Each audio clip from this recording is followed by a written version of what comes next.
Most musicians spend years and years training their fingers to do more and more intricate tasks. The next guest spent years and years sitting in his bedroom with a microphone, figuring out how to make stupid noises, which, when put together, would make the rest of us look pretty boring. He is an oral wizard, a labial legend, a lingual freak. Please put your hands together for my friend, the not very bearded Beardyman.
Ladies and gentlemen.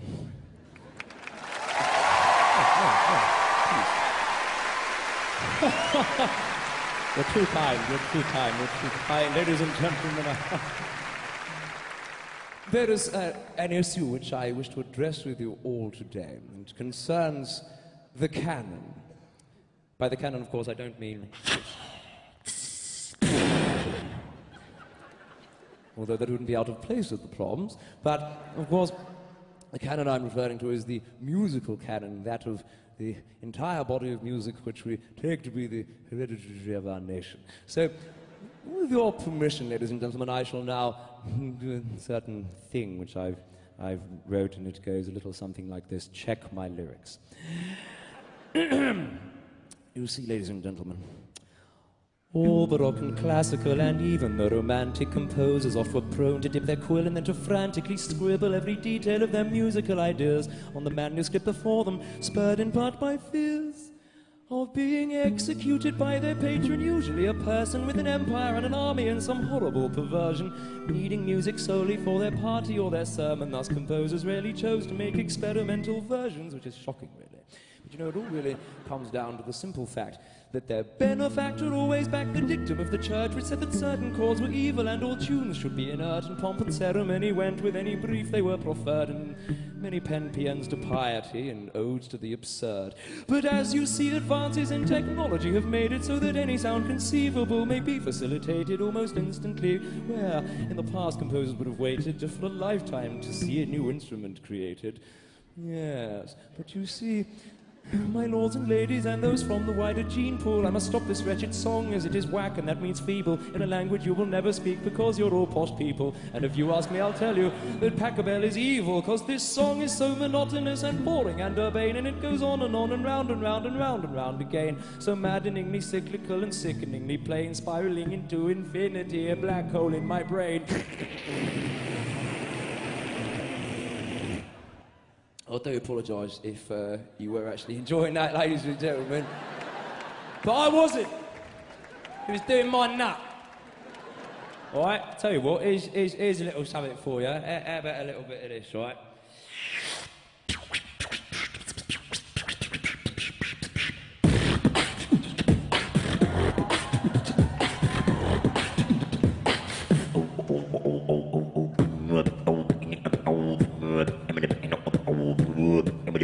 Now it's a bit much, really, isn't it? It's the Proms! You can't do that in the Proms! No! Cool! Saints preserve us! Grill me cockles or whatever it is, I don't know. Right, here we go. I think this will be a bit more appropriate for the environment. Here goes. Oh, can somebody give me a concert A, please? La. Yes.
Here we go with a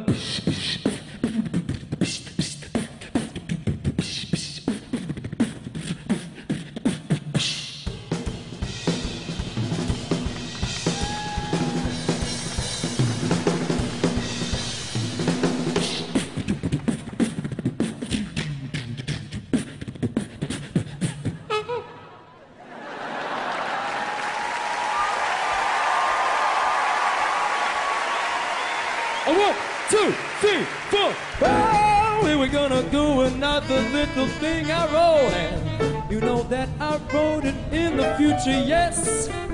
I know that you'll be impressed if you can hear the words that I want to get off my chest. It's really true. Can you hear what I'm saying to you? It's like all I want to do right now is tell you all that I don't know how. All I'm doing this from my mind. Yes, if you look closer you will find I didn't write any of this. It's coming off the top of my head, this, and that's why the next line won't rhyme at all. 'Cause oh, 1, 2, 3, 4. Hey, yeah. I want to tell you that it's been nice playing for you, but I gotta go and I adore you, and now it's time for me to say goodbye. And it's the stop, stop, stop, stop, stop. You know